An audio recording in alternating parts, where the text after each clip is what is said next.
বাংলাদেশ সম্মিলিত সনাতনী জাগরণ জোটের মুখপাত্র ও চট্টগ্রামের হাটহাজারীর পুণ্ডরিক ধামের অধ্যক্ষ চিন্ময় কৃষ্ণ দাস ব্রহ্মচারীকে গ্রেপ্তার নিয়ে ভারতের প্রতিক্রিয়ায় পাল্টা বিবৃতি দিয়ে বাংলাদেশ বলেছে, চিন্ময় ইস্যুতে ভারতের বিবৃতি বাংলাদেশের অভ্যন্তরীণ বিষয়ে হস্তক্ষেপের শামিল। মঙ্গলবার ২৬ নভেম্বর পররাষ্ট্র মন্ত্রণালয়ের পক্ষ থেকে এই বিবৃতি দেয়া হয়। এতে বলা হয়েছে, অত্যন্ত হতাশার সঙ্গে বাংলাদেশ সরকার উল্লেখ করেছে যে শ্রী চিন্ময় কৃষ্ণ দাসকে নির্দিষ্ট অভিযোগে গ্রেফতার করার পর থেকে তার গ্রেপ্তারকে কিছু মহল ভুলভাবে ব্যাখ্যা করছে। বাংলাদেশ সরকার বলতে চায়, এই ধরনের ভিত্তিহীন বিবৃতি শুধু সত্যকে বিকৃত করে না, বরং দুই প্রতিবেশী দেশের মধ্যে বন্ধুত্ব ও বোঝাপড়ার চেতনার পরিপন্থী।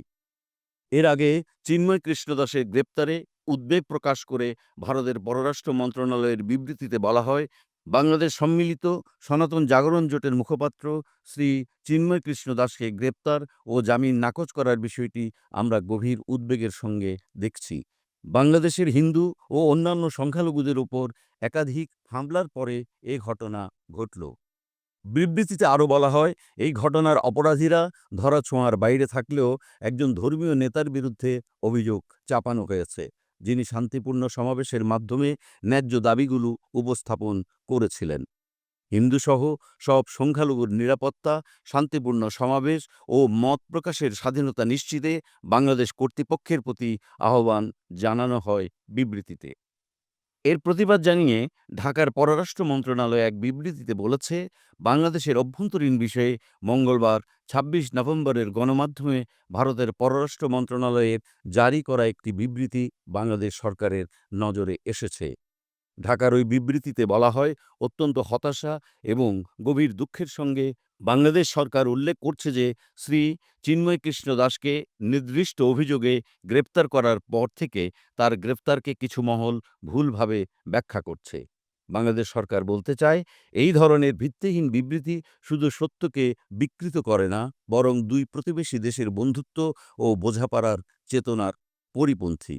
বিবৃতিতে আরও বলা হয়, বাংলাদেশ দৃঢ়ভাবে নিশ্চিত করে যে প্রত্যেক বাংলাদেশির তার ধর্মীয় পরিচয় নির্বিশেষে নিজ নিজ ধর্মীয় আচার অনুষ্ঠান প্রতিষ্ঠা, বজায় রাখা বা পালন করার বা বাধা ছাড়াই মতামত প্রকাশ করার অধিকার রয়েছে। সকল নাগরিকের, বিশেষ করে ধর্মীয় সংখ্যালঘুদের নিরাপত্তা নিশ্চিত করা বাংলাদেশ সরকারের একটি দায়িত্ব।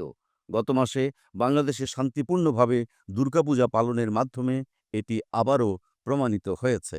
এতে আরও বলা হয়, বাংলাদেশ সরকার আবারও বলতে চায় যে দেশের বিচার বিভাগ সম্পূর্ণ স্বাধীন এবং এটি বিচার বিভাগের কাজে হস্তক্ষেপ করে না। প্রশ্নাধীন বিষয়টি বর্তমানে আদালতে বিচারাধীন।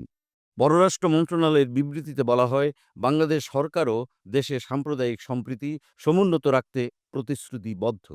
আজ বিকেলে চট্টগ্রামে অ্যাডভোকেট সাইফুল ইসলাম আলিফের নৃশংস হত্যাকাণ্ডে বাংলাদেশ সরকার গভীরভাবে উদ্বিগ্ন। যে কোনো মূল্যে ধর্মীয় সম্প্রীতি বজায় রাখার জন্য কর্তৃপক্ষ বন্দরনগরীতে নিরাপত্তা জোরদার করেছে। প্রসঙ্গত, চিন্ময় কৃষ্ণ দাস ব্রহ্মচারীকে চট্টগ্রাম যাওয়ার পথে গত সোমবার বিকেলে রাজধানীর শাহজালাল আন্তর্জাতিক বিমানবন্দর থেকে গ্রেফতার করে গোয়েন্দা পুলিশ। পরে মঙ্গলবার দুপুরে চট্টগ্রাম মেট্রোপলিটন ৬ এর কাজী শরীফুল ইসলামের আদালতে তোলা হলে রাষ্ট্রদ্রোহের মামলায় জামিন নামঞ্জুর করে তাকে কারাগারে পাঠানোর নির্দেশ দেন বিচারক। এ ঘটনার প্রতিবাদে ও চিন্ময় কৃষ্ণ দাস ব্রহ্মচারীর মুক্তির দাবিতে আন্দোলনকারীদের হামলায় আইনজীবী সাইফুল ইসলাম আলিফ নিহত হন।